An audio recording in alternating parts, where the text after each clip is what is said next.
Good morning, everyone. Dr. Vicky here, speaking to you from the Seeds, a Transformation Healing Center. Today is Tuesday, June 11th, and the moon is in Leo. Self-expressive, dramatic,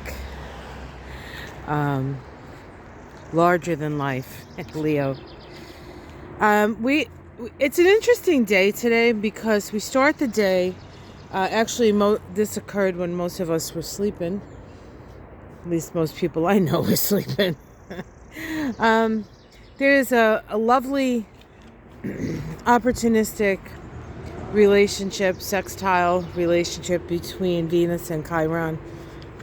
Chiron is in Aries. The wounds of bullying, toxic masculinity, the wounds of war, the wounded warriors, the wounds of identity, who you think you are, who people think you're supposed to be, who you actually are. In a opening sextile with Venus in Gemini. Venus in Gemini likes to talk things over. Venus in Gemini wants to share and come to have a conversation about what's ailing you, so to speak, right? So that energy sort of opens the lines to healing, which we all, I have to say, most of us really would benefit from, right? A healing, a discussion. And that's sort of the energy of the beginning of the day. And then later in the morning, 9:15 here on the east coast of the U.S., we have the square between Mars and Pluto. It becomes exact. Now, I talked about this yesterday, how there is this sort of underlying, even though things like didn't seem all that bad, there was this underlying sort of sense of dread, perhaps. And I think that is the Mars-Pluto square. But I do want to say Mars right now is in the sign of Taurus. Taurus, slow and steady as she goes, right?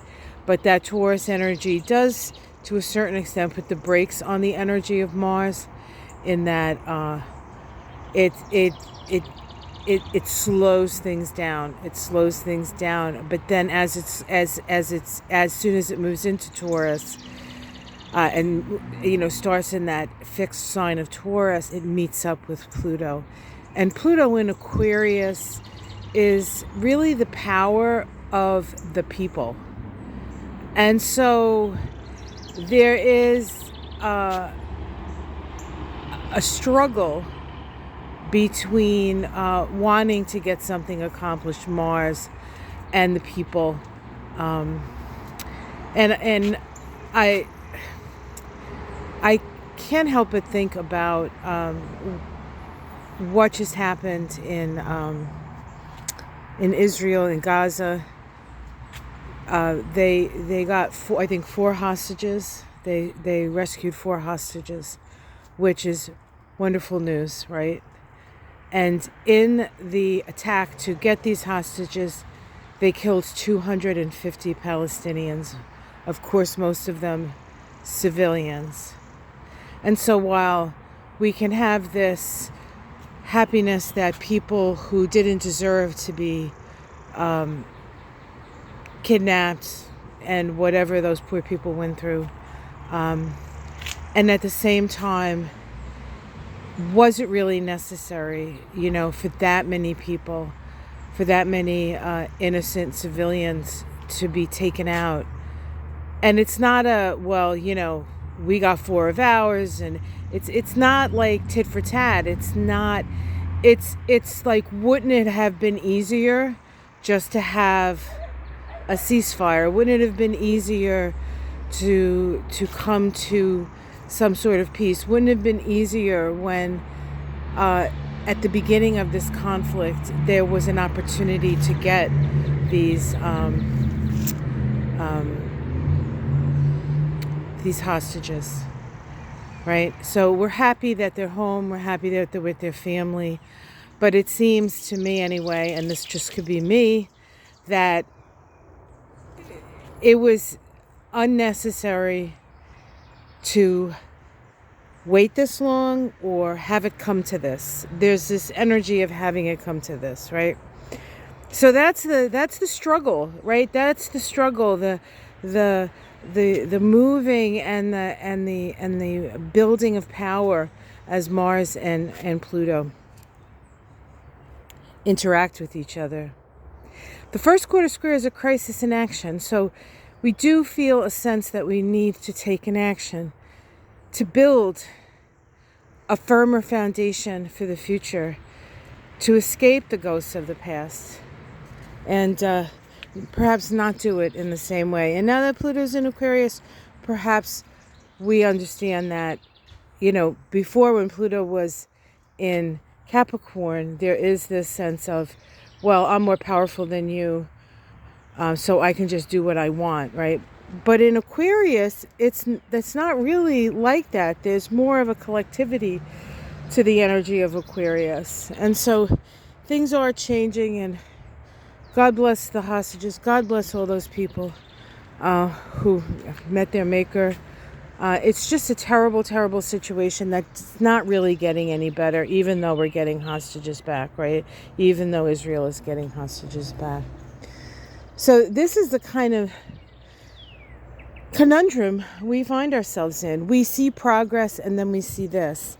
And honestly, I think a lot of people are really tired of it and looking for a new way. Now, Pluto is our evolution. Pluto is our evolution. And one of the problems that we will come up with Pluto in Aquarius is there is a certain amount of energy around, being in the right group, being in the right clique, being in the right, and the power of a group of people, unfortunately, against another group of people, right? So it can be elitism in groups. So that is a shadow part of Pluto in Aquarius. However, when Pluto moves into a sign, we evolve through the polarity point of that sign. And the polarity point of Pluto is Leo. And so, the polarity point of Aquarius is Leo. And so to truly evolve in what Pluto can offer us as it moves through Aquarius is to move into our hearts, is to activate our heart. Because Aquarius can be cold and calculating and technical, and it can be, people getting wiped out by drones. You never see them. You press a button and they're gone. You don't see the face-to-face suffering. You know what I'm saying? So there is this, I think, need to really open our hearts while also raising the living standards, as it were, or understanding that it doesn't matter who you are, that you deserve what everybody else has. If you apply yourself, if you have the same opportunities, why not have the same kind of lifestyle, right? So that's very Aquarian, and yet we're still trying to extricate ourselves from these old paradigms. But the truth is out, and people see it. Before, people didn't see this. They didn't see. They couldn't talk about what I just said about this whole situation because the information wasn't out. A lot of it was hidden. The technology wasn't there.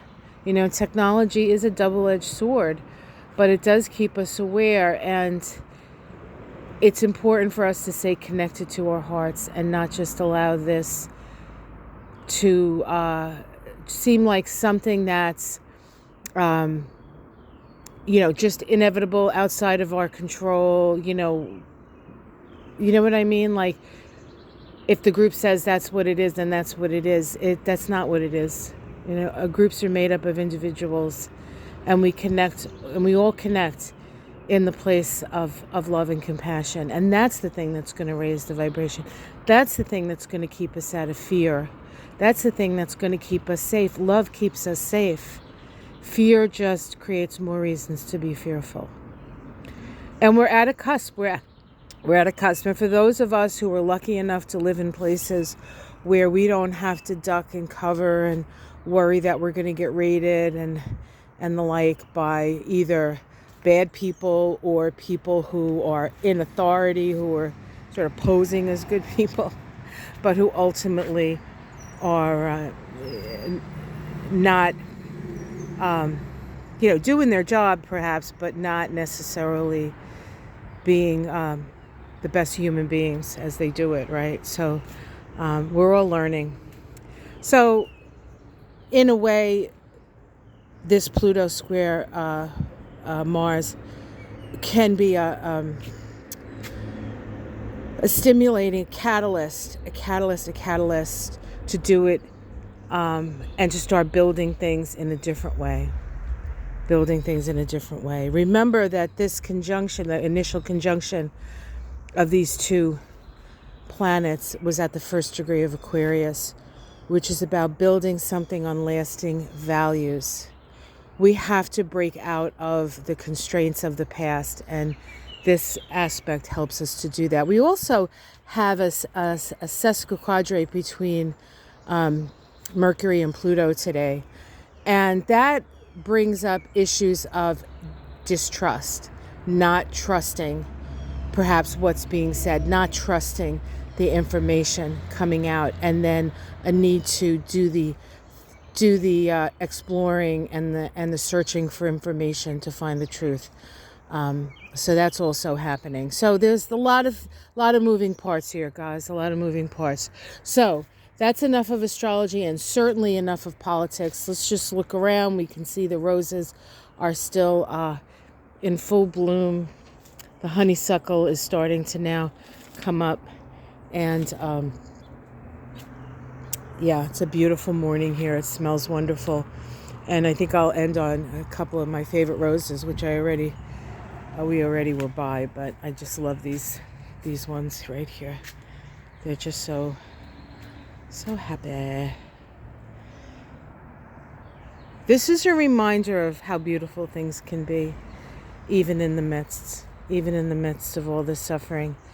And really, when it comes down to it, suffering that we don't need to do, because we are our brothers and sisters' keepers, and we should really not be we shouldn't be allowed to think otherwise just because somebody with some power wants to have more, as it were.